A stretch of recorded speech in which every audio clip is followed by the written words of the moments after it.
Gentlemen, I'm a $1 million warlord, and I'm about to take over my local area with a whole setup I got here.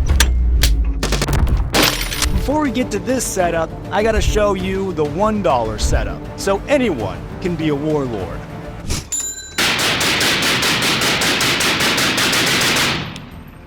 Radical Islam, not just known for their ideologies, but rollerblading and carrying AKs or M4s or M16s. The Taliban did it, and so can you. On the cheap too, probably go to your local Goodwill and get a pair of rollerblades and you can tear it up. I am not good at rollerblading. This is not gonna end well. Boo, you had your whole life to learn.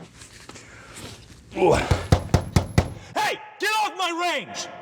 Now I should probably explain, what is a warlord? It's an excellent question, viewer. I'm happy you asked. Since the dawn of time, the warlord has existed just under different names, and technically Uncle Sam is considered our warlord. In places where the state is not strong enough to fill the role of the government that it's probably supposed to fill, people and entities of power arise, and they are what is considered a warlord. But how does it tie into this episode? Well, you never know where the world may take you, and to be a good warlord is to be prepared and to have good resources. And one important thing about all of this is a method of transportation. Logistics wins wars. Moving people to the right places in the right time is important. Whether you're using rollerblades or APCs, people need to show up where they need to expect conflict, so you don't lose. Who would have thought? I am Sun Tzu. And that's why we're going over so many different categories, and I think it's a fun video in case you're eating some food or you're on the can watching this, which I do appreciate. It's a high honor that you can give to a YouTuber. The highest is, of course, being eating. The second one is probably if you're watching on the toilet. And if you are doing either of those and you haven't liked and subscribed, then that kind of hurts my feelings, and I'll cry about it in the shower. Now we get to the $5,000 category of warlording wagons. This is essentially turned into a Top Gear episode, but in a gun guy kind of way. The artists know no bounds, my liege. All right, so here we have the E-Ride Pro. Why is he wearing nods?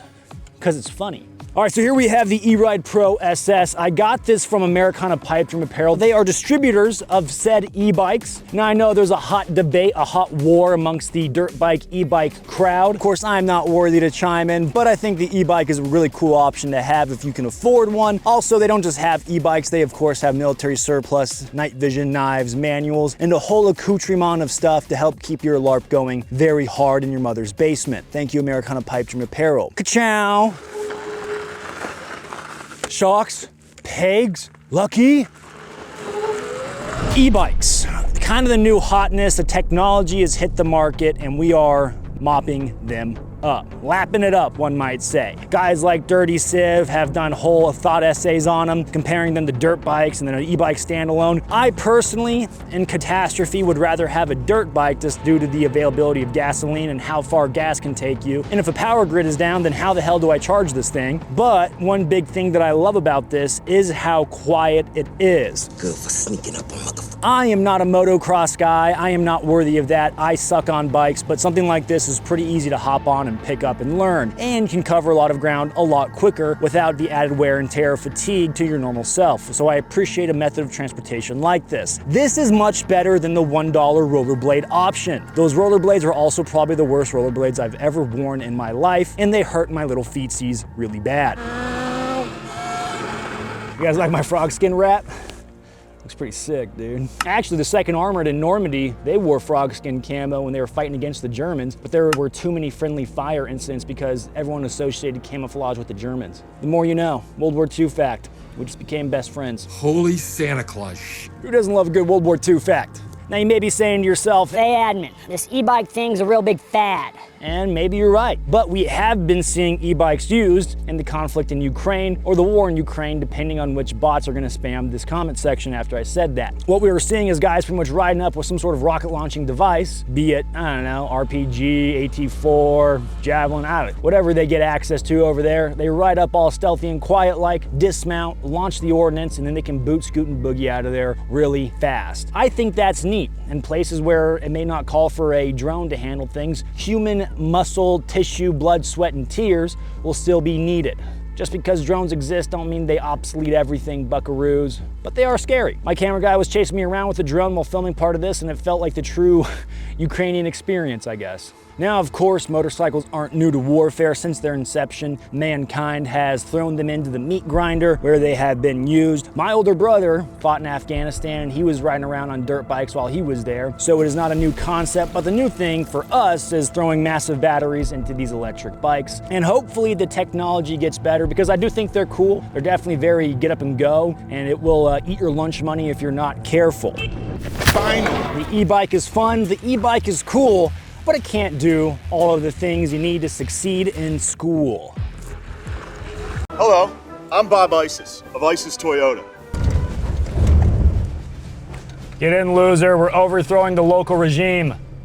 The evolution of revolution. Wherever there is conflict in any nation in the world, there will always be the Toyota Hilux. Now we get to the $20,000 category, but to be totally fair, if you were in a third world country, that would be really expensive for one of these, but thanks to import laws and the chicken tax, the Fat Electrician has a really good video on why you can't get a Hilux or a new Hilux here in the States. I have to probably overpay for what this is to get it inside the United States. What we have here is a 1995 right-hand drive JDM Toyota Hilux. And it's pretty freaking sick. I've actually done a video on it before, and this was, well, the Balaclava did. And there was always hopes of turning it into a technical, but so many other projects happened to me in life, and I'm still dragging my feet. So you must use your imagination.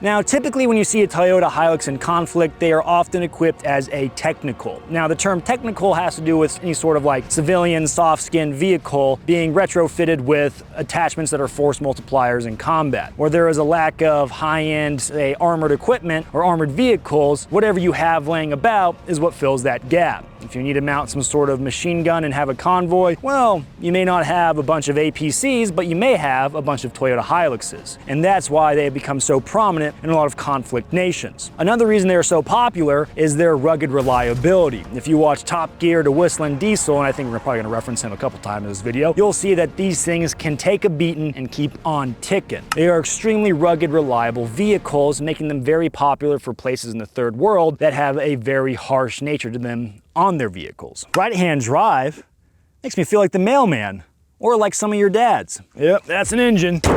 Now, during the global war on terror, many U.S. service members got to use and drive Hiluxes during their operations, and so it became a little bit of a cult following when those guys got back, talking about how cool and how great the Hilux is. Now, of course, it's always kind of been known that the Hiluxes were pretty sick, but I would say within our zeitgeist, they've become ever more popular. And because we can't get them here in the United States, it's a little bit more of a elusive item for a lot of people. Now, you can probably find them through importers, but they're gonna be a little bit more dated instead of the cool ones that the other foreigners can get. They can't get cool guns, but damn can they get some cool Hiluxes.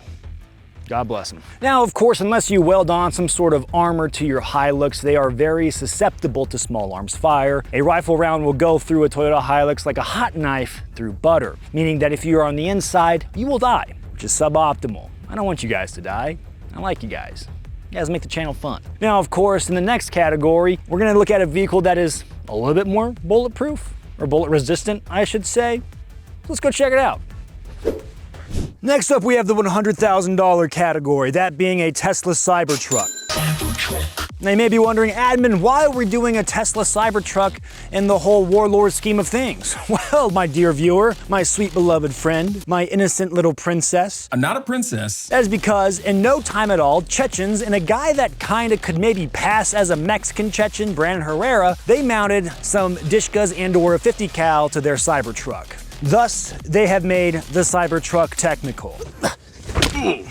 Now, the Tesla Cybertruck, super billionaire South African nerd, graced the American car market and the worldwide car market, I guess, with a vehicle that looks like it has failed to render. Lara Croft Tomb Raider chesticles. That's what we're dealing with the Tesla Cybertruck. Now, the Tesla Cybertruck seems to be either loved or hated. And to be honest, I'm in the loved category for it. I am someone that thinks most cars, especially here in the American car market, are very boring. And along comes the Tesla Cybertruck. And I will say, I love the angles. I am a fan of it. Elon, please give me a free Cybertruck. I have a YouTube channel.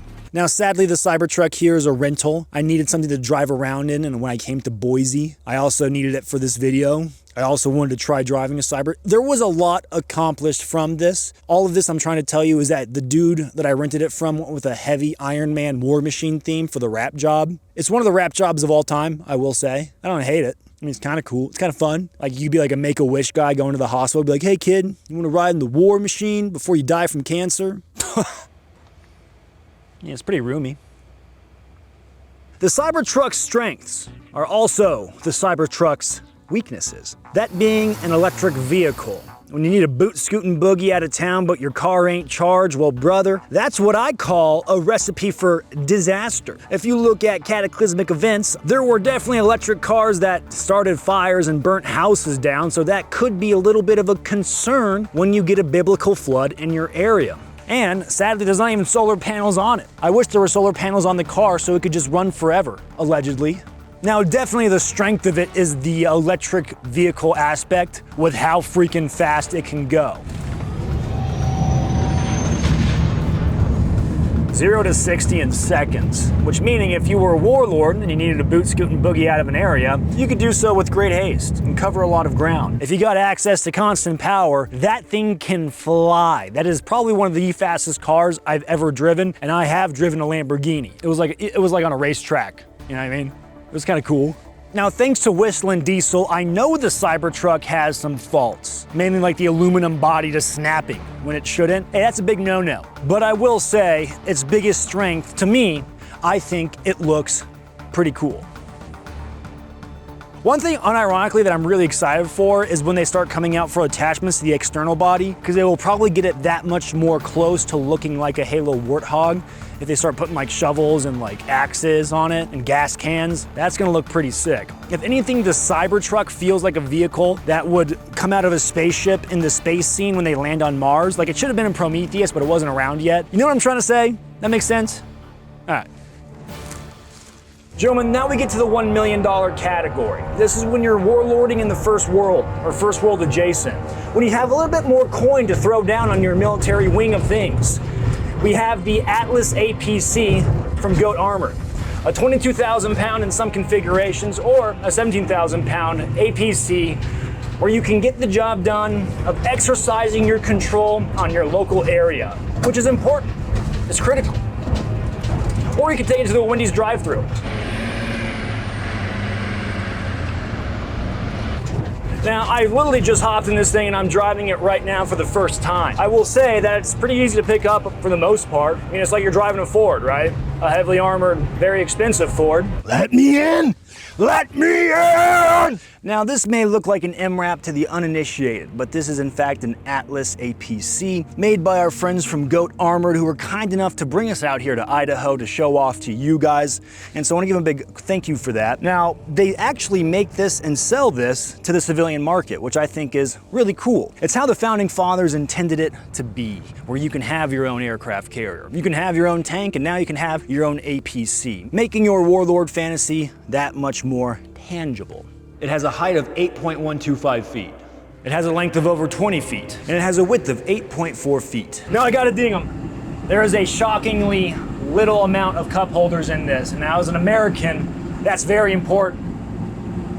Very important. Not only can you buy this as a civilian on the American market, it has been battle proven. And it's also being used in countries around the world, countries in Europe, countries in the Middle East, and countries in Africa. It's even been battle proven in the fires of combat in Europe, in Ukraine specifically. They were telling me that one of these things got dinged up very bad and they were able to repair it, and none of the crew perished in the incident. I think that's kind of neat. Now, mainly as gun guys, we really do appreciate when products are battle proven through the fires of combat. Now, real quick, from a high tactical perspective, something like this, as aggressive as it looks, wouldn't be necessarily suited for hard frontline fighting. You'd probably want something a little bit bigger, and or the tactical situation could call for it, depending on it, right? Now, if you're dealing with a lot of guys that have rocket-propelled grenades, other javelins, other things that fire from a distance and blow up even big tanks, this thing will get creamed pretty quick. That's not to say that maybe there's a bunker you can roll up on real quick and take those guys out if you dismount, but things get tricky. That's where things like the BMP or the Bradley or the Stryker are more suited. A little bit thicker armor, I would say. Now, despite that, I think it serves a good purpose to where you can protect your guys so they don't get waxed off the rip like if they were in a soft-skinned vehicle, like a Hilux.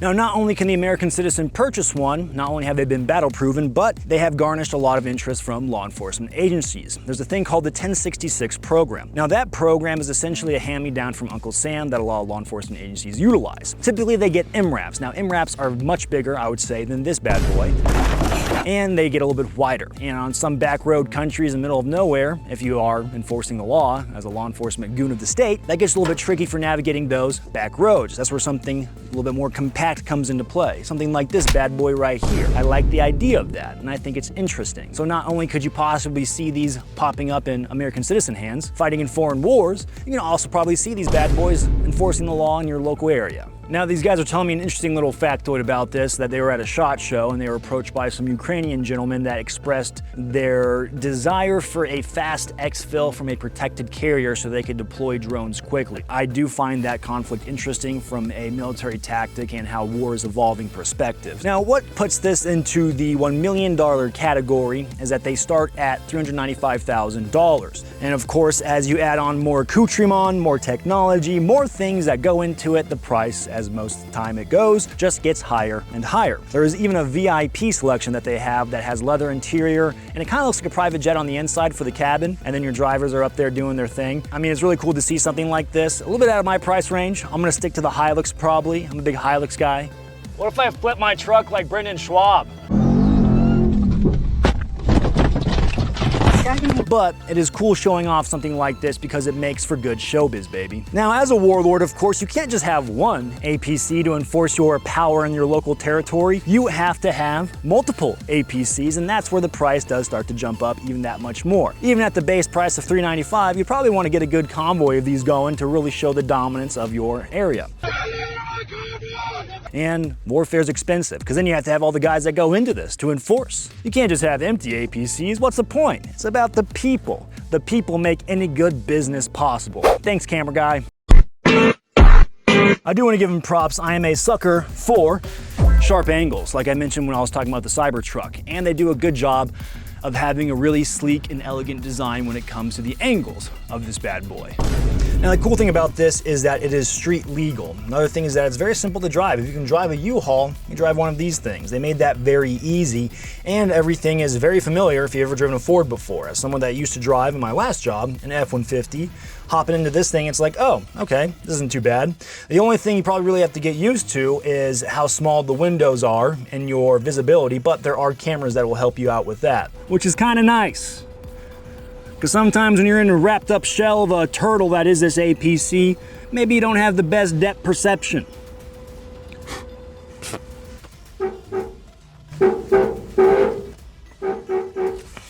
I can't tell if it's muffled because of all the armor over the floor. Now, in case your local HOA surrounds you, all the rapscallions, and you are trapped in the Atlas, then fear not, for you have port sides where you can do a barrage. Observe. It's a little bit tricky aiming, but you can do it.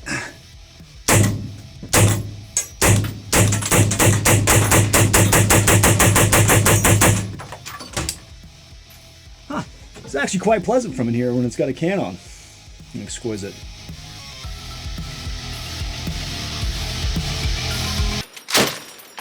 Gentlemen, obviously an APC is much better when you have a 240 in its life.